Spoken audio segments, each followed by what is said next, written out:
Now to a story you'll see only on CBS This Morning. It's the what-if scenario that keeps counter-terrorism experts up at night. An attack on a major American city. Marines are training for that type of crisis right now. They're at a facility that's nicknamed the Disaster Disneyland. Mark Strassman is in Perry, Georgia, in the middle of the action. Mark, good morning.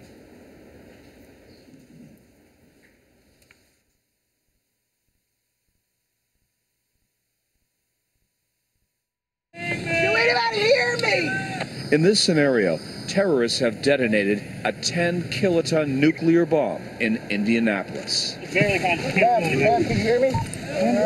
There are 17,000 casualties, the dead and dying. Specially trained Marines have to push inside a 5-mile hot zone of radiation that rings the city. Our first priority is to save lives. That is my unit's mission above all things, is to save lives and relieve suffering.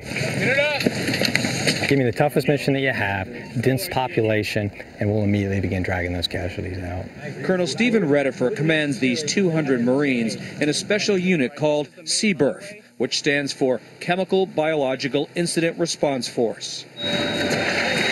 We possess unique capabilities that allow us to go into a contaminated environment, be it chemical, biological, radiological, or just simply a large conventional explosive. The Marines triage civilians and can process 250 people an hour in decontamination tents.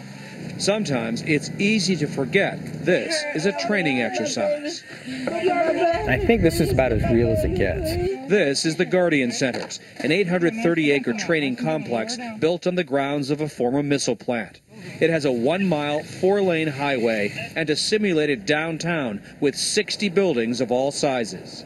You have to plan and you have to train. Hope is not a plan.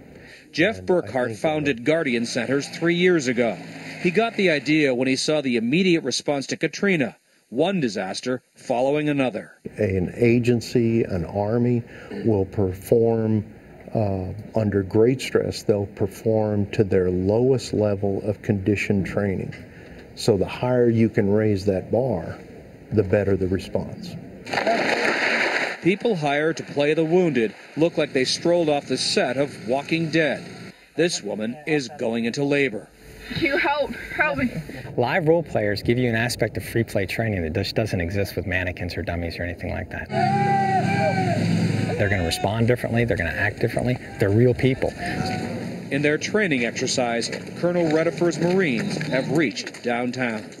The biggest challenge in this scenario is just the sheer size of it. We have to go in and cover and search every single floor, every single building, every single closet, and it is just exhausting. How important is training like this, given the world we live in? It's readiness, readiness, readiness, because we can't predict when this is going to happen. In this collapsed building, these Marines are practicing a search and rescue operation, and they're going floor by floor and through every inch of this collapsed building, looking for bomb victims. As an added touch of realism, there are parts of this complex that are putting out low levels of radiation. We've been wearing these gadgets. They're called dosimeters, and they measure how much radiation each of us has been exposed to.